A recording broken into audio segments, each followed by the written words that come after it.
Bab 5 dari buku Teori Sosiologi Modern, buku yang saya karang dan yang kita gunakan dalam kuliah Teori Sosiologi Modern ini adalah teori interaksionisme simbolik.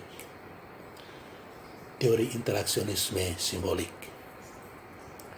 Salah satu persoalan yang muncul dalam teori sosial adalah hubungan antara individu dan masyarakat. Pertanyaannya adalah, bagaimana masyarakat membentuk individu-individu sehingga mereka bisa patuh pada tuntutan masyarakat. Dan kedua, bagaimana individu-individu itu bisa mempertahankan sebuah masyarakat. Jadi bagaimana masyarakat menciptakan kepribadian tertentu, dan sebaliknya bagaimana kepribadian itu bisa menciptakan dan mempertahankan masyarakat. Pertanyaan-pertanyaan seperti itu tidak bisa dijawab oleh teori makro, seperti fungsionalis struktural atau teori konflik. Karena itu muncul minat baru untuk mempelajari proses interaksi antara individu dan individu atau antara individu dengan masyarakat. Tema tentang interaksi itulah yang menjadi fokus pembahasan dari teori interaksionisme simbolik. Istilah interaksionisme simbolik sebetulnya digunakan pertama kalinya oleh Herbert Blumer, mahasiswa dari George Herbert Mead. Interaksionisme simbolik memusatkan analisanya pada hubungan antara pribadi. Jadi, pribadi atau individu-individu di sini adalah aktor-aktor yang bisa menafsir, bisa menilai, bisa mendefinisikan, dan bisa bertindak. Kita terlebih dahulu melihat sedikit latar belakang sejarah dari interaksionisme simbolik ini. Apakah teori itu muncul secara tiba-tiba saja, atau memang sudah ada pemikir-pemikir sosial sebelum istilah itu lahir yang pemikirannya memberikan kontribusi terhadap kelahiran teori interaksionisme simbolik. Oke. Kendati istilah ini digunakan pertama kalinya oleh Herbert Blumer, namun dalam kenyataannya, pemikiran-pemikiran seperti yang ditemukan dalam interaksionisme simbolik sudah ada dalam karya beberapa pemikir sosial lain sebelum Blumer, seperti George Simmel, William James, Charles Horton Cooley, dan John Dewey.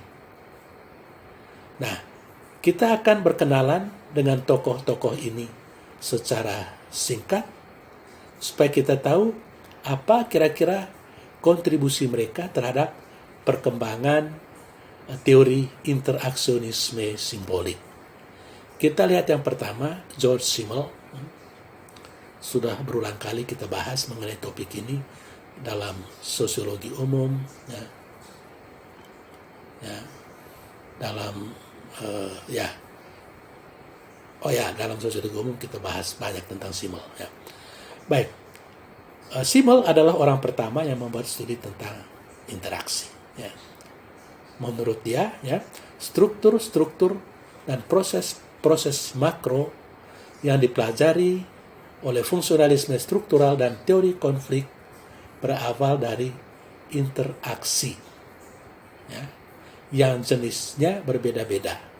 Jadi ada interaksi antara individu dengan individu, individu dengan kelompok, kelompok dengan kelompok, atau masyarakat satu dengan masyarakat yang lain.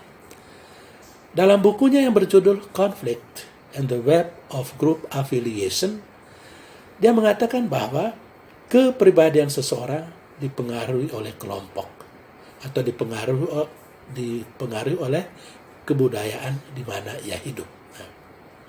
Ya, oke lah. Pepatah Melayu mengatakan lain padang, lain belalang, lain lubuk, lain ikannya. Jadi itu simbol. Sebut simbol, kita ingat interaksi. Kedua, William James. Dia adalah orang pertama yang mengembangkan konsep tentang self, tentang diri. Ya. Dan menurut dia, manusia mempunyai kemampuan untuk melihat dirinya sendiri sebagai objek. Saya bisa mengenal diri saya, apa kelebihan-kelebihan saya, apa keterbatasan-keterbatasan saya, apa kekurangan-kekurangan saya. Jadi saya mampu mengenal diri saya sebagai objek. Dalam kemampuan itu, dia bisa atau seseorang bisa mendefinisikan tentang dirinya sendiri. Ya.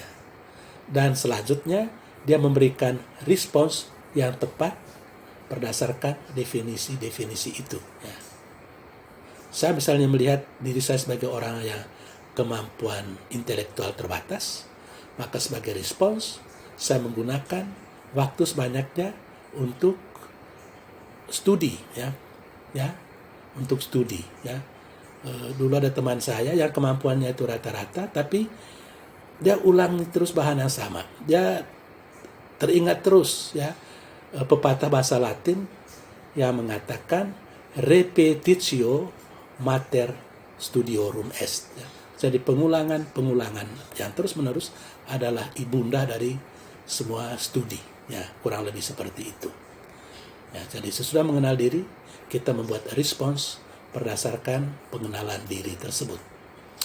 Kemudian Charles Horton Cooley, ya, dia menjelaskan dua hal tentang self. Ya.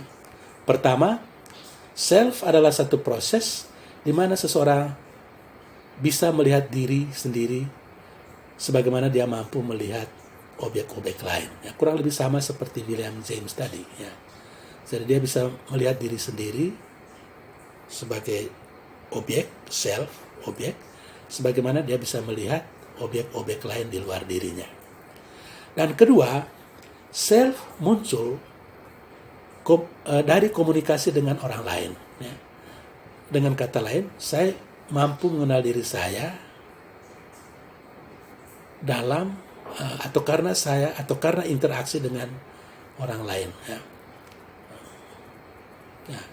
Kita selalu dengar apa kata orang tentang diri saya, apa kata mereka tentang saya, dan apakah saya mengamini apa yang mereka katakan atau tidak. Nah, begitu. Nah, dalam berinteraksi dengan orang lain, dia bisa menafsirkan gerak-gerik orang lain sebagai respons atas aksi yang diberikan kepadanya. Nah, ini kan yang menjadi tema dasar dari interaksionisme simbolik kemudian. Jadi dia memberikan respons sesudah dia memberikan interpretasi atas aksi yang ditampilkan kepadanya. Ya. Dengan demikian, individu atau seseorang bisa melihat dirinya berdasarkan pandangan orang lain. Ya. Berdasarkan pandangan orang lain. Ya. Berdasarkan sudut pandangan orang lain itu, seseorang bisa melihat dirinya dan memperoleh gambaran tentang dirinya. Gambaran tentang diri sendiri berdasarkan sudut pandang orang lain itu disebut oleh Charles Horton Cooley dengan satu istilah yang cukup terkenal, yaitu looking glass self. Nah, jadi kita mengenal diri kita sendiri, ya, dengan bercermin pada apa kata orang. Ya, looking glass self. Dia juga menambahkan bahwa self juga bisa muncul bukan hanya dalam interaksi individu, tetapi juga di dalam interaksi dengan kelompok. Di dalam hal ini, kelompok primer sangat penting dalam menentukan perkembangan kepribadian seseorang. Ya. Jadi, saya kira kepribadian kita itu sangat dipengaruhi oleh kelompok primer, kelompok pertama yang kita masuki sebagai manusia, yaitu keluarga. Keluarga adalah kelompok primer yang sangat menentukan kepribadian kita. Orang yang keempat adalah John Dewey. Ya. Dia adalah pendukung utama dari pragmatisme, ya. Dan sebagai pendukung utama dari pragmatisme, dia memusatkan perhatian pada penyesuaian diri manusia dengan dunia. Menurut dia, keunikan manusia muncul dari penyesuaian diri dengan kondisi-kondisi hidupnya. Artinya, kondisi-kondisi hidup itulah yang turut menciptakan keunikan di dalam dirinya. Dan salah satu keunikan itu menurut menurut John Dewey adalah kemampuan untuk berpikir. Nah, tetapi pertanyaan baginya adalah bagaimana cara kerjanya berpikir itu, ya? Dan kemudian bagaimana pikiran itu bisa membantu manusia supaya dia bisa menyesuaikan diri dengan lingkungannya. Nah, konsep Dewey tentang pikiran sebagai proses penyesuaian diri dengan lingkungan telah banyak mempengaruhi George Herbert Mead dalam menjelaskan hubungan antara mind, self, dan society. Oke, nah sekalipun para pemikir ini, ya, telah mengemukakan beberapa konsep yang berkaitan dengan interaksionisme simbolik, namun dua tokoh utama dari teori interaksionisme simbolik adalah George Herbert Mead dan Herbert Blumer. Nah, seperti dikatakan tadi, George Herbert Mead mempunyai seorang mahasiswa, atau salah satu mahasiswanya itu adalah Herbert Blumer. Dan Herbert Blumer inilah yang kemudian memberikan nama interaksionisme simbolik kepada teori baru itu. Oke, kita lihat interaksionisme simbolik dari George Herbert Mead, ya. Oke, Herbert Mead, ya, adalah dosen di Universitas Chicago. Buku yang terkenal dari beliau adalah Mind, Self, and Society, ya. Tetapi buku itu diterbitkan sesudah dia meninggal. Jadi bahan-bahan kuliah yang dikumpulkan oleh murid-muridnya, oleh mahasiswanya, dan diterbitkan dalam bentuk buku. Nah, dalam buku tersebut dia menguraikan substansi dari mind, self, dan society. Nah, baik, kita lihat yang pertama singkat, mind. Ya. Mead memandang mind bukan sebagai satu benda, melainkan satu proses sosial. Ya. Menurut dia, secara kualitatif, ya, manusia itu berbeda dari binatang karena akal budinya. Ya. Oke, contoh. Perkelahian antara dua anjing bersifat instinktif dan tidak melibatkan interpretasi. Ya, instinktif, dia memberikan reaksi atas aksi. Sedangkan dalam perkelahian antara manusia, kepalan tinju seperti ini, ya, bukan sekedar gestur, tetapi merupakan satu simbol dengan banyak makna yang terkandung di dalamnya. Ya, itu. Simbol-simbol yang mempunyai arti tersebut, ya, bisa dalam bentuk gerak-gerik, tetapi juga dalam bentuk bahasa. Bahasa adalah simbol. Ya. Dan kemampuan untuk menggunakan bahasa atau memaknai simbol-simbol adalah sesuatu yang khas pada manusia. Ya, sesuatu yang khas pada manusia. Dan guna mempertahankan keberlangsungan sebuah kehidupan sosial, para aktor dalam masyarakat harus menghayati simbol dengan arti yang sama. Mereka mesti mengerti sesuatu itu dengan bahasa yang sama. Ya.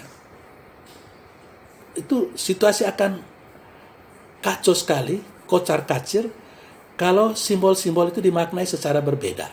Ya. Kalau bahasa diartikan atau diberi arti yang berbeda-beda. Ya. Kalau makan diberi arti pukul. Mari kita makan, mari kita pukul. Macam begitu. Jadi penting sekali bahwa anggota-anggota dalam masyarakat itu mesti menghayati simbol-simbol dengan arti yang sama. Nah, mereka mesti mengerti sesuatu dengan bahasa yang sama. Mead juga menekankan pentingnya fleksibilitas dari akal budi itu. Ya. Sekalipun mungkin orang tidak mengerti arti dari simbol-simbol, tidak mengerti bahasa misalnya, ya, tetapi fleksibilitas memungkinkan mereka bisa berinteraksi. Ya. Orang tidak bisa, sekarang ada perkawinan lintas suku, lintas budaya, seringkali itu mertua itu tidak bisa mengerti bahasa Indonesia, sedangkan anak mantu menggunakan bahasa Indonesia. Tetapi sekalipun mereka tidak mengerti, mama mantu tidak mengerti bahasa Indonesia, anak mantu tidak bisa mengerti bahasa daerah, tapi karena otak itu bersifat fleksibel, mereka tetap bisa berkomunikasi. Bahasa sangat penting karena kita selalu bisa mendengarkan diri sendiri. Ya. Apa yang kita katakan, ya, selalu memengaruhi kita dan memengaruhi orang-orang lain yang berada di sekitar kita. Nah, kemudian konsep tentang arti juga sangat penting bagi Mead. Ya. Perbuatan bisa mempunyai arti kalau kita bisa menggunakan akal budi untuk menempatkan diri kita dalam diri orang lain sehingga kita bisa menerima pikirannya secara tepat. Nah, jadi menempatkan diri kita dalam diri orang lain sehingga kita bisa mengerti apa yang dia katakan. Ya. Jadi itu tentang mind. Lalu yang kedua, tentang self. Bagi Mead, kemampuan untuk memberi jawaban kepada diri sendiri, sebagaimana ia memberikan jawaban terhadap orang-orang lain, ya, merupakan kondisi-kondisi yang penting dalam perkembangan akal budi. Ya. Jadi kemampuan untuk memberi jawaban kepada diri sendiri, sebagaimana dia memberi jawaban kepada orang-orang lain, sangat penting dalam rangka perkembangan akal budi. Dalam hal ini, self bukan lagi sebagai satu objek semata-mata, melainkan suatu proses sadar yang memiliki beberapa kemampuan. Ada beberapa kemampuan dari self. Ya. Pertama, dia mampu memberikan jawaban kepada diri sendiri, sebagaimana orang lain bisa juga memberikan jawaban atau tanggapan. Itu pertama. Kedua, dia mampu memberikan jawaban sebagaimana generalize others, ya, atau ketetapan-ketetapan, ya, yang telah disepakati, ya, aturan, norma hukum, bisa memberikan jawaban. Ketiga, kemampuan untuk mengambil bagian dalam percakapan dengan orang lain. Itu self punya kemampuan itu. Kemudian, kemampuan untuk menyadari apa yang dikatakannya, ya, dan kemampuan untuk menggunakan kesadaran tersebut dalam menentukan langkah berikutnya. Jadi dia mampu, ya, apa yang sedang dikatakannya, dan juga mampu untuk menentukan langkah berikutnya. Itu dan menurut Mead, self mempunyai perkembangan melalui 3 tahap. Nah, 3 tahap proses sosialisasi, yaitu tahap bermain, tahap bertanding, dan tahap generalize other.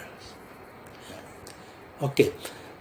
Dalam tahap bermain, anak-anak memainkan peran diri orang lain yang dianggap penting dalam hidupnya. Ini kita belajar waktu kecil, ya, belajar main masak-masak itu. Dalam permainan seperti itu, ya, anak belajar peran, ya, belajar role, ya, role. Bagaimana menjadi ibu, bagaimana menjadi ayah, bagaimana menjadi polisi, bagaimana menjadi pastor, dan lain-lain. Meskipun ini merupakan tahap permainan semata-mata, ya, tetapi tahap ini penting, ya, karena dalam tahap ini anak-anak belajar untuk bertingkah laku sesuai dengan harapan masyarakat dari status-status sosial tertentu. Apa artinya menjadi ayah yang baik? Apa artinya menjadi ibu yang baik? Apa artinya menjadi guru yang baik? Apa artinya menjadi pastor yang baik, dan seterusnya. Kemudian tahap bertanding. Ya. Dalam tahap ini anak terlibat dalam pertandingan dengan tingkat organisasi yang lebih tinggi. Jadi dalam tahap pertandingan ini, ya, seorang bisa menjalankan peran yang berbeda-beda secara serentak dan bisa mengorganisir secara keseluruhan. Ya. Seorang pemain bola misalnya, ya, yang sedang menggiring bola harus memperhitungkan posisi kawan, posisi lawan, dan posisi dirinya sendiri sebelum dia memutuskan mengover bola kemana. Sementara itu, dia harus memperhitungkan peraturan-peraturan umum bola kaki sebelum dia bertindak. Jadi dalam pertandingan itu ada organisasi yang sangat rumit, sangat kompleks dan anak belajar sesuatu yang melibatkan orang lain, anak belajar peraturan-peraturan, anak belajar sesuatu yang impersonal. Jadi sudah lebih tinggi tingkatannya, lebih abstrak. Dan tahap ketiga adalah generalized others. Nah, dalam tahap ini, anak belajar mengarahkan tingkah lakunya berdasarkan generalized others. Ketetapan-ketetapan yang sudah ada dalam masyarakat. Jadi harapan-harapan masyarakat, kebiasaan-kebiasaan, standar-standar umum, norma-norma hidup bersama, dan seterusnya. Dan di sini, anak harus bertingkah laku sesuai dengan harapan masyarakat, sesuai dengan standar-standar, kebiasaan-kebiasaan, peraturan-peraturan, dan lain-lain. Generalized others adalah sesuatu yang abstrak. Dia merupakan abstraksi dari harapan-harapan masyarakat yang terwujud dalam hal-hal yang disebutkan tadi. Kebiasaan-kebiasaan, peraturan-peraturan, standar-standar umum, dan lain-lain. Oke, terakhir, salah satu bagian dari diskusi Mead yang cukup penting adalah pembedaan antara I dan me, aspek diri sebagai subjek dan objek. I merupakan aspek diri yang non-reflektif, dan dia adalah respons terhadap perilaku tanpa mempertimbangkan, tanpa membuat pertimbangan-pertimbangan itu. Jadi kalau ada aksi, dia langsung bereaksi tanpa membuat pertimbangan-pertimbangan. Itu I, aspek diri sebagai subjek. Sedangkan me merupakan aspek diri yang penuh pertimbangan. Jadi sebelum dia melakukan sesuatu, dia selalu memikirkan apa kata orang, apa kata norma, apa kata peraturan, dan lain-lain. Dan pada umumnya, orang bertindak berdasarkan me-nya ini, aspek diri sebagai objek. Jadi bertindak berdasarkan me, yakni berdasarkan norma-norma, berdasarkan generalized others, atau harapan-harapan orang lain. Namun demikian, dalam bertindak, si aktor tidak seluruhnya dipengaruhi oleh me, dengan refleksi atau pertimbangan-pertimbangan tertentu. Karena itu ada juga interaksi-interaksi yang bersifat non-simbolik. Jadi orang tusuk engkau punya perut, engkau lalu maki misalnya. Atau air panas kena di kaki, engkau langsung maki. Itu kan non-simbolik. Maki itu non-simbolik. Karena engkau tidak memikirkan bahwa maki itu tidak baik. Dengan kata lain, I adalah aspek diri di mana ruang untuk spontanitas sangat tinggi. Jadi spontanitas tidak berasal dari me, melainkan dari I. Dia muncul di luar harapan-harapan orang lain, di luar norma-norma, di luar generalized others. Dan itu hal yang menarik dari uraian Mead tentang aspek diri sebagai subjek dan aspek diri sebagai objek. Lalu hal yang ketiga yang diuraikan oleh Mead itu tentang society. Oke. Dalam uraian tentang mind dan self, Mead membuat uraian yang sangat mendetail dan mendalam. Tetapi tidak demikian halnya dengan uraiannya tentang society atau tentang masyarakat. Konsepnya tentang masyarakat tidak terlalu cemerlang dan agak lemah. Mungkin karena tema tentang masyarakat itu berkaitan dengan masalah-masalah yang bersifat makro, bukan berkaitan dengan masalah-masalah interaksi yang bersifat interaksi antar individu-individu. Sedangkan fokus dari interaksionisme simbolik adalah masalah mikro berkaitan dengan interaksi. Ketika Mead berbicara tentang masyarakat, ya, dia tidak bermaksud berbicara tentang masyarakat yang bersifat makro, sebagaimana yang dipikirkan oleh Durkheim, Marx, atau Weber. Masyarakat yang dipikirkan oleh Mead tidak lain daripada organisasi sosial di mana mind dan self itu timbul. Ya. Jadi itu masyarakat yang menciptakan akal budi, mind, dan self. Bagi Mead, masyarakat itu adalah pola-pola interaksi. Ya. Masyarakat itu muncul sebelum munculnya individu-individu, ya. Ya, dan kegiatan mental atau proses berpikir muncul dari masyarakat. Saya kira itu beberapa hal yang bisa dikatakan tentang buku dari George Herbert Mead yang berjudul Mind, Self, dan Society. Terima kasih.